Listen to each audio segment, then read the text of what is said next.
So I arrive at the hospital and I'm told by a nurse in a very disapproving way, she cut herself last night. And the nurse explained she was expecting a call from her boyfriend who never came and who never called.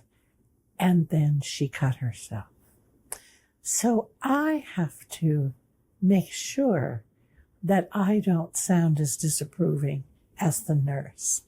I have to stimulate this client's curiosity. So I say, wow, I hear you cut last night. What part do you think it was? And she says, I don't know. I just hate myself. That's going to be the first answer that most clients give you. And if you say, what triggered you or what part do you think it was? Never be deterred by, I don't know. So I say, well, let's think about it. Was it flight? Was it fight? And I'm showing her the diagram of the structural dissociation model. And she says, well, I guess it was fight.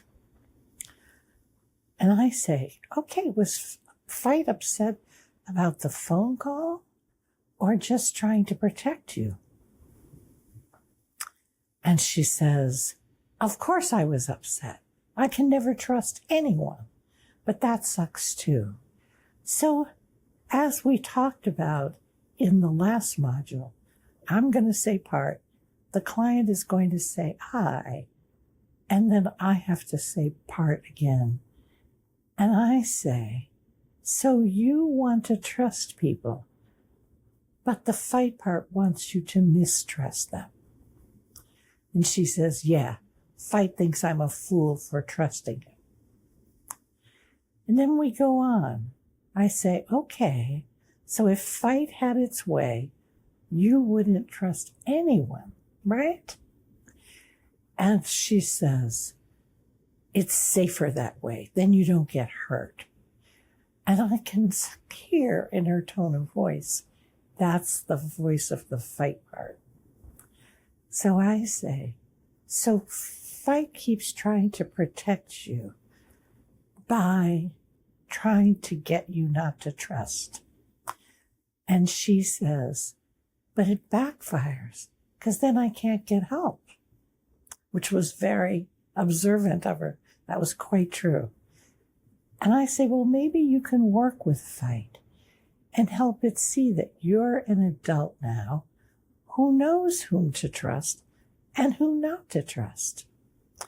And she says, yeah, but I won't reject my fight part. It saved me in the orphanage. And so it did. This young woman has spent the first 7 years of her life in a Romanian orphanage. And I'm sure the fight part saved her. So I say, hey, everyone needs a fight part. So hold on to it. A fight part gives us courage and backbone, but we need our fight parts to let us decide who to trust and how to react. And she says, yeah, I guess I do trust a lot of people here. So here's another. This is a client, a man in his 50s, an elected public official who was addicted to alcohol, food, sex, and was a binge user of crack cocaine.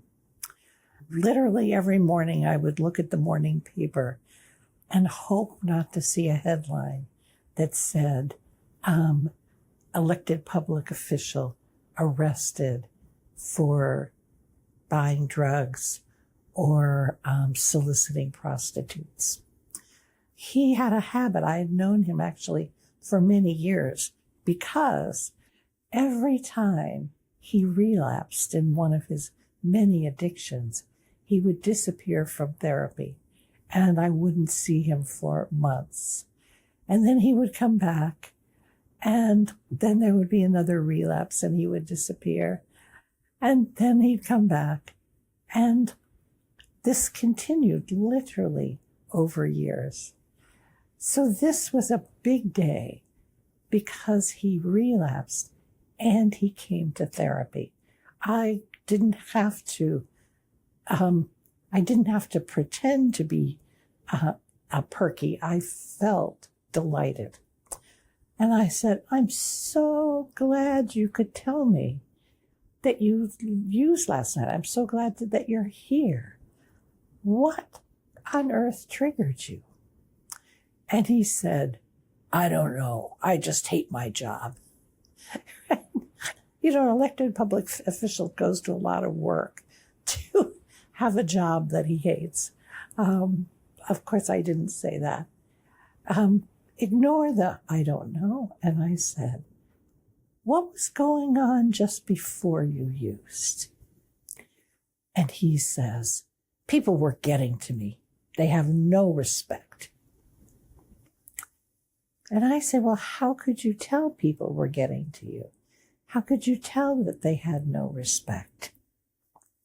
And he says, one after another, they weren't doing their jobs. I can't rely on anyone. And then I remembered something very, very, very important about his history. His alcoholic, extremely violent father, when he was 14, came to him and said, son, I have to tell you, your mother is dying. She has cancer. And then he promptly went off to the bar and got drunk, leaving his 14-year-old son to care for his dying mother. It probably was a year or more that he took care of his mother as she was dying. Talk about not doing your job. A father who leaves his son to be the caretaker for his dying mother is not doing his job. So I say, well, that's a pretty big trigger.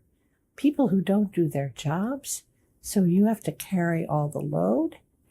Notice, I don't say, that probably reminds you of your mother, because he would say, what the hell does my mother have to do with it?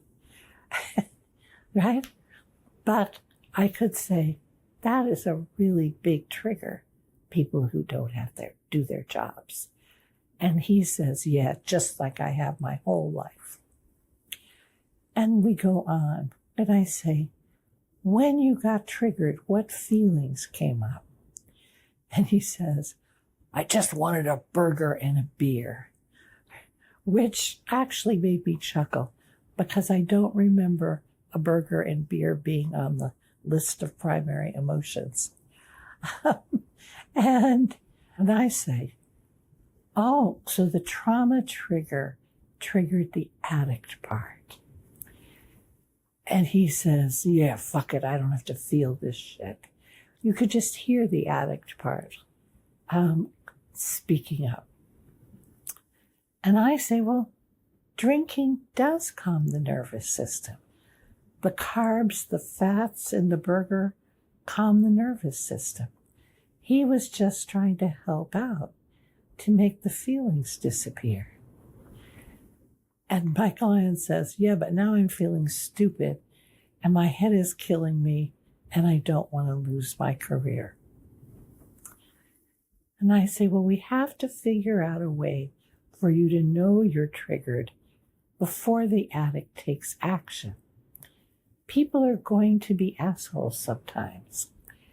I felt we had to get that out there. People are going to be triggering. In his language, they're going to be assholes. And you don't want to relapse over them. And he says, that's for sure. They're not worth it. So notice that I'm going for the prefrontal cortex. I'm going for the client's normal life part. And helping the normal life part connect these crises to triggering and parts. because getting that relationship is really literally life-saving.